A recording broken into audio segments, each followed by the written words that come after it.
All right, ladies and gentlemen, this has to be one of the most hilarious headlines that I have read in the last few days. We have an article here from That Park Place talking about how EA's CEO has now officially tried to explain why Dragon Age the Veilguard was a failure. And when you hear the reason why, it's going to make you laugh. They are claiming that the game didn't sell well due to the lack of live service elements. I am not even kidding. They're trying to blame the lack of live service elements in this video game as for the reason why Dragon Age the Veilguard failed, and it sounds like Maximum Cope from a company that gave all their money to Maximum Ideology of Corin Bush and decided to get screwed over it. That is their fault, and we're here to talk about it.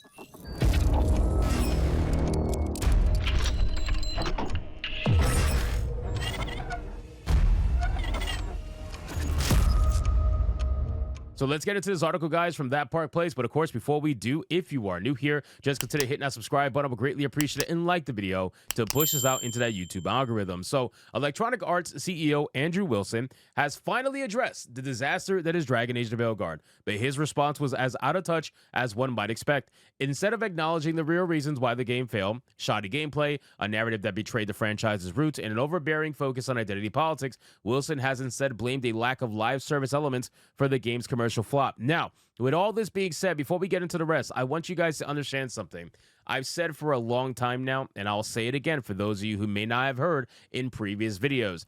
I am extremely worried about Mass Effect, not just because of the woke shit, but I've been worried about Mass Effect because I feel like that is going to be the game that they're going to make that is going to make up for the fact that they could never have monetized Dragon Age the Veilguard in the way that they wanted. They wanted to turn Veilguard from inception into a live service game. That was their goal. That was their desire. They wanted to do that. They failed so miserably that they had to reboot the game 3 times. And on the 3rd time, they decided to just make a single player RPG because they couldn't get anything else out in time.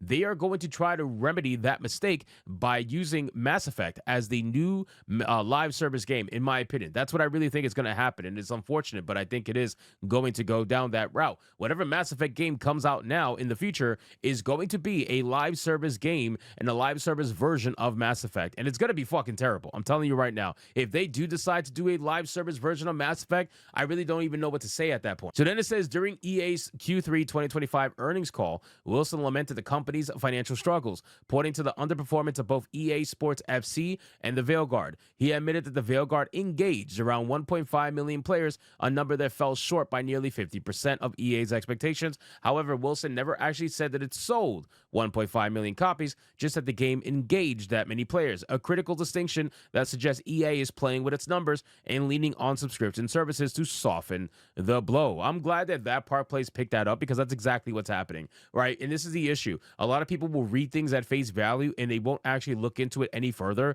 And this is why I yell at people when I say 1.5 million players engaged is not sales, right? 1.5 million players engaged means that within that time period, it was every single platform, every single console, and every single available subscription service that the game was on, which is basically EA Play Pro. The majority of that, probably a little over half of that, is going to be EA Play Pro, and the rest was Steam and consoles and whatnot. So this is why people, they did not announce over 1 million sales. A lot of people are like, well, if they did 1.5 million players engaged, why didn't it announce 1 million sales? Because they never hit 1 million sales. That's the whole point. But instead of confronting the real reasons for the Veilguard's failure, Wilson is shifting the blame to a supposed lack of shared world features and deeper engagement mechanics. Corporate speak for this game should have been a live service cash grab instead of a single-player RPG. But live service elements don't automatically make a success. In the last year alone, 2 high-profile live service games that leaned as heavily into identity politics as Veilguard failed in a spectacular fashion. I wouldn't say they leaned as heavily into it as Veilguard. Veilguard was absolutely ridiculous. Concord definitely did. Suicide Squad had some woke moments for sure, but it was just really bad fucking gameplay, bad service, and bad writing. There was so much that was affecting Suicide Squad. It was insane. But yes, obviously the whole Harley Quinn thing, people are calling woke and whatnot. I get it. But I'm just saying, I wouldn't say it's the same or leaned as heavily as Veilguard. I think that is not a good comparison. Both Suicide Squad, Killer Justice League, and Concord crashed and burned despite leaning into those supposed shared world stealth features Wilson believes would have salvaged Veilguard. So then it says it's no mystery why Dragon Age Veilguard flopped. It wasn't because it lacked live service mechanics, but because, as many have pointed out, it was a fundamentally broken game that alienated the franchise's core audience. Fans were furious over its low-quality gameplay, generic art direction, and writing that felt more like an ideological lecture than a compelling fantasy narrative. Well, I mean, listen, when most people booted up Veilguard, I think it's pretty safe to say that it immediately did not feel like Dragon Age from the beginning, right? From the opening scene all the way to the ending scene, you literally didn't feel like you were playing a Dragon Age game. And then the companions that you actually were able to conversate with were all just unbelievably weak people that were driven by some sort of trauma, half of which had to do with identity politics. It was the weirdest freaking thing, and people were just over it. They were like, why am I even bothering with this? This is absolutely ridiculous. This feels like a trauma dump from the writers.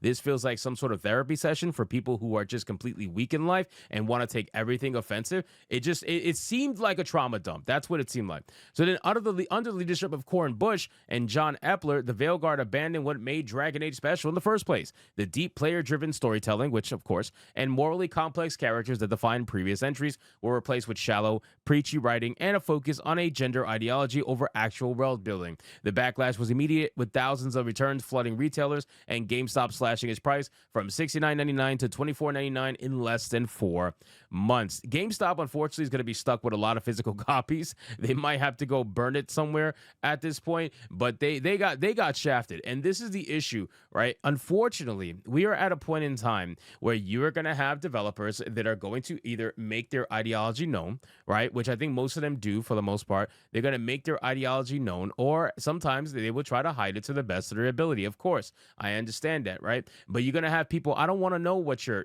politics are. When I'm playing your video game, the last thing that I want to know is what your politics are, right? The problem is with RPGs, as I've said with Kingdom Come Deliverance 2, if you're going to put stuff in the game in an RPG, you should make it optional, right? That's what it should be. If you're going to involve anything that has to do with romance or character dialogue and choices, you should make it optional. If I can choose to off someone, or not off someone, then I also have the choice of whether or not to be involved in XYZ romance or relationship. Just make it all optional so that people can pick and choose from there, and that way it's not actually forced on you and you don't feel like you're being preached to. The reason why Veilguard was such a massive failure is because that's exactly how it felt when you were playing the game. Even if you tried to avoid the trans scars in the beginning, even if you had tried to avoid the whole fucking pronoun nonsense, even if you tried to avoid the fact that the game tries to ask you if you want to be trans within the first hour of the game being live, even if you try to avoid all that, number one, it's not even close to being the same as other games because those are modern day elements, right?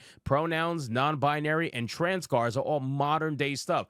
Gay people have been around since the dawn of time. So this is why when people say, well, gay equals woke, I can't agree with that, unfortunately. If you want to say trans scars are woke, okay, we could definitely have that discussion. But if you're going to say gay people are woke no matter what, then I don't really know what to tell you because they've been around since forever. And I hate saying that and sounding like a leftist, but that's really what it is. They've been around forever, and it just sounds a little bit odd to me. But with Veilguard, you did not get that option, right? You could try to dodge it as much as you want, but eventually it's going to come for you. If you try to even converse with Tosh, you're going to get an ideological lecture every single time. If you try to go to one of those blacksmiths that I ended up running into in one of the cities in Dragon Age of Veilguard, that blacksmith tells you how they're non-binary and how they struggle with their identity. I'm like, this is absolutely insane. So it doesn't matter how much I try to avoid it. At the end of the day, it's right there in my face, and I cannot avoid it. So the modern day ideology took over Veilguard, and that's really what killed Veilguard. And this is why we should have that distinction between what Veilguard is and what other games are. But ultimately, people should make their decisions that are best for them and whatever interests them the most. So anyway, guys, thank you so much for watching this video. Hope you did enjoy it. If you did, consider leaving me a subscribe. I would greatly appreciate it. Don't forget to like the video, comment, let me know what you thought, and I'll see you guys on the next one. Hypnotic out.